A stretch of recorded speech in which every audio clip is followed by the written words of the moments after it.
श्री खाटू श्याम जी कथा। अगर आप यह कथा सुन रहे हैं तो पूरा सुने, आधा अधूरा छोड़कर श्याम का अपमान न करें। महाभारत काल में लगभग 5,500 वर्ष पहले एक महान आत्मा का अवतरण हुआ, जिसे हम भीम पौत्र बर्बरीक के नाम से जानते हैं। महिसागर संगम स्थित गुप्त क्षेत्र में नवदुर्गाओं की सात्विक और निष्काम तपस्या कर बर्बरीक ने दिव्य बल और 3 तीर व धनुष प्राप्त किए। कुछ वर्ष उपरांत कुरुक्षेत्र स्थान पर युद्ध के लिए कौरव और पांडवों की सेनाएं एकत्रित हुईं। युद्ध का शंखनाद होने ही वाला था कि यह वृतांत बर्बरीक को ज्ञात हुआ और उन्होंने माता का आशीर्वाद ले युद्ध भूमि की तरफ प्रस्थान किया। उनका इरादा था कि युद्ध में जो भी हारेगा उसकी सहायता करूंगा। भगवान श्री कृष्ण को जब यह वृतांत ज्ञात हुआ तो उन्होंने सोचा कि ऐसी स्थिति में युद्ध कभी समाप्त नहीं होने वाला। इसलिए उन्होंने ब्राह्मण का वेश धारण कर बर्बरीक का मार्ग रोककर उनसे पूछा कि आप कहाँ प्रस्थान कर रहे हैं। बर्बरीक ने अपना ध्येय बताया कि वह कुरुक्षेत्र जाकर अपना कर्तव्य निर्वाह करेंगे और इस पर ब्राह्मण रूप में श्री कृष्ण ने उन्हें अपना कौशल दिखाने को कहा। बर्बरीक ने एक ही तीर से पेड़ के सभी पत्तों को भेद दिया, सिवाय एक पत्ते के जो श्री कृष्ण ने अपने पैरों के नीचे दबा दिया था।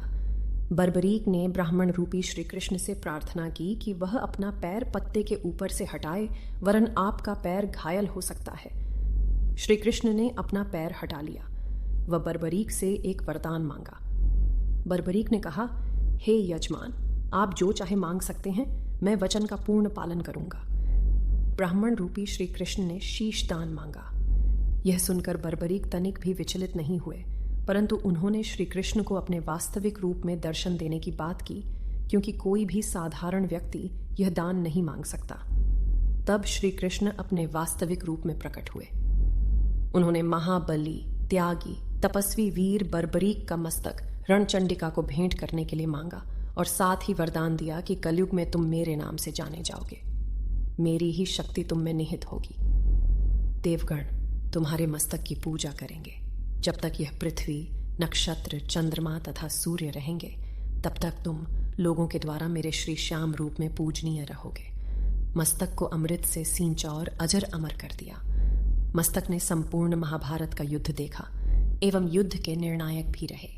युद्ध के बाद महाबली बर्बरीक कृष्ण से आशीर्वाद लेकर अंतर्ध्यान हो गए। बहुत समय बाद कलयुग का प्रसार बढ़ते ही भगवान श्याम के वरदान से भक्तों का उद्धार करने के लिए वह खाटू में चमत्कारी रूप से प्रकट हुए। एक गाय घर जाते समय रास्ते में एक स्थान पर खड़ी होकर चारों थनों से दूध की धाराएं बहाती थीं। जब ग्वाले ने यह दृश्य देखा तो सारा वृत्तांत भक्त नरेश खंडेला के राजा को सुनाया। राजा भगवान का स्मरण कर भाव विभोर हो गया। सपने में भगवान श्री श्याम देव ने प्रकट होकर कहा, मैं श्याम देव हूं। जिस स्थान पर गाय के थन से दूध निकलता है वहां मेरा शालिग्राम शिलारूप विग्रह है। खुदाई करके विधि विधान से प्रतिष्ठित करवा दो।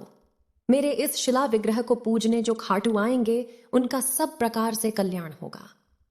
खुदाई से प्राप्त शिलारूप विग्रह को विधिवत शास्त्रों के अनुसार प्रतिष्ठित कराया गया।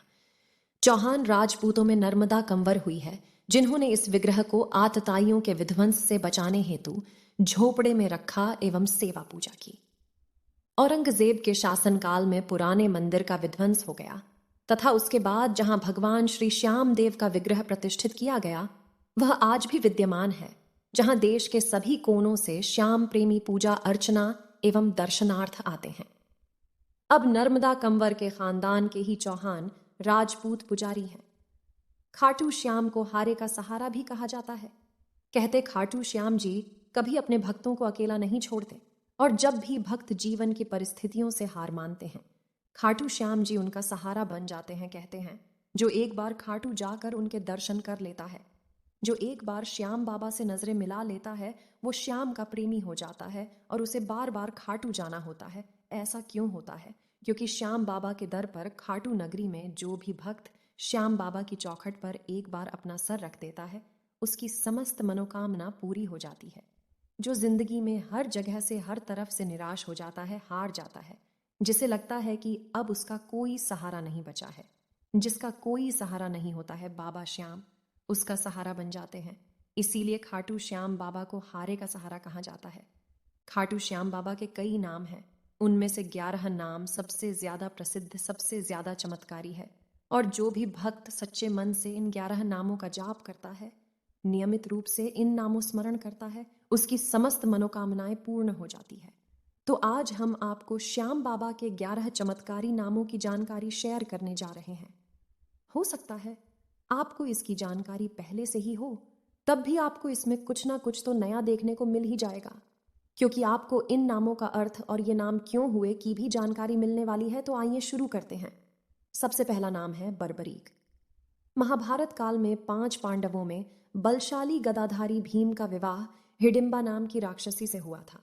भीम और हिडिंबा से उनके एक पुत्र घटोत्कच हुआ। श्री कृष्ण की आज्ञा से घटोत्कच ने नाग कन्या मौरवी से विवाह किया और फिर घटोत्कच और मौरवी की संतान बर्बरीक हुई। यही बर्बरीक भगवान कृष्ण के वरदान के कारण कलयुग में खाटू श्याम के नाम से प्रसिद्ध हुए।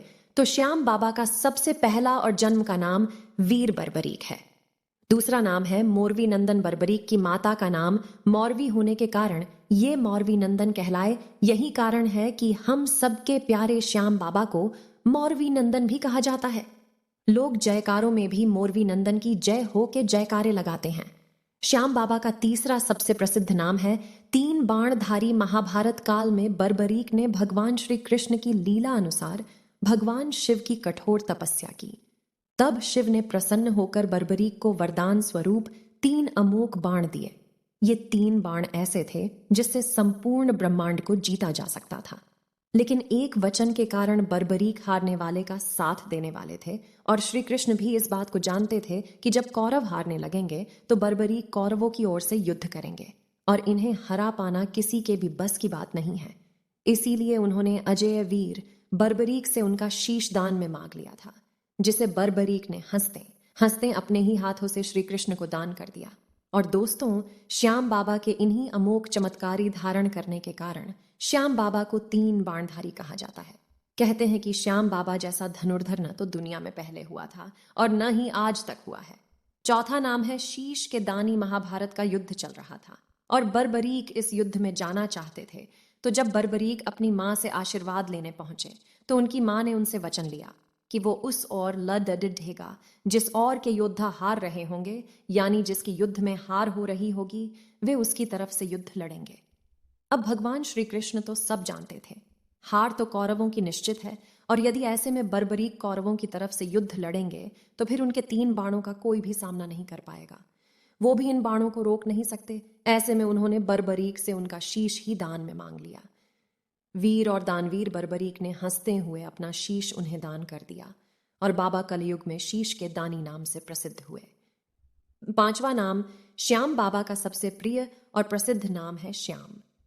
जब भगवान श्री कृष्ण ने बर्बरीक से उनका शीश दान में मांगा, तब श्री कृष्ण ने बर्बरीक को शीश दान मांगने की वजह भी बताई।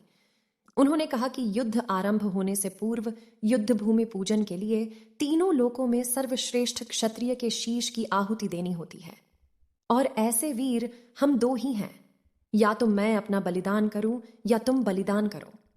तब बर्बरीक ने अपना शीश काट कर श्री कृष्ण को अर्पित कर दिया। बर्बरीक के इस प्रकार किए गए बलिदान से श्री कृष्ण बहुत प्रसन्न हुए, और श्री कृष्ण भगवान ने इस बलिदान से प्रसन्न होकर बर्बरीक को युद्ध में सर्वश्रेष्ठ वीर की उपाधि से अलंकृत किया और वरदान दिया कि कलयुग में लोग उन्हें उनके नाम श्याम नाम से पूजेंगे। भगवान श्री कृष्ण ने उन्हें श्याम नाम के साथ साथ अपनी सारी शक्तियां भी प्रदान की, ताकि वो अपने भक्तों की रक्षा और मनोकामना पूर्ण कर सके। अगला नाम है कलयुग के अवतारी। भगवान श्री कृष्ण बर्बरीक को अपना सबसे प्रिय नाम श्याम, जो उनकी माता ने दिया था, श्याम नाम बर्बरीक को दिया।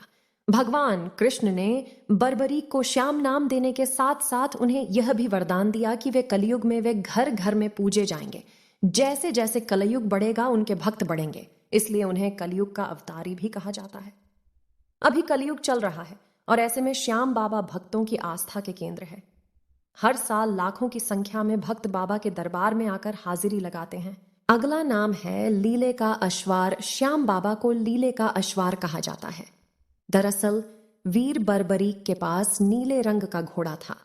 नीले रंग को स्थानीय भाषा में लीला भी कहा जाता है, इसलिए उन्हें नीले के अश्वार या लीले के अश्वार कहा जाता है। श्याम बाबा का एक प्रसिद्ध नाम लखदातार भी है। श्याम बाबा को लखदातार इसलिए कहते हैं कि श्याम बाबा के दरबार में जब आप जाते हैं तो आपको अपने मन की बात कहने से पहले बाबा लख लेता है। यानी श्याम बाबा भक्तों के मन की बात समझकर उसकी मनोकामना पूरी करते हैं, इसलिए इन्हें लखदातार कहते हैं। अगला नाम है हारे का सहारा। खाटू में श्याम दरबार की चौखट पर जो एक बार अपना सर रख देता है उसकी समस्त मनोकामना पूरी हो जाती है।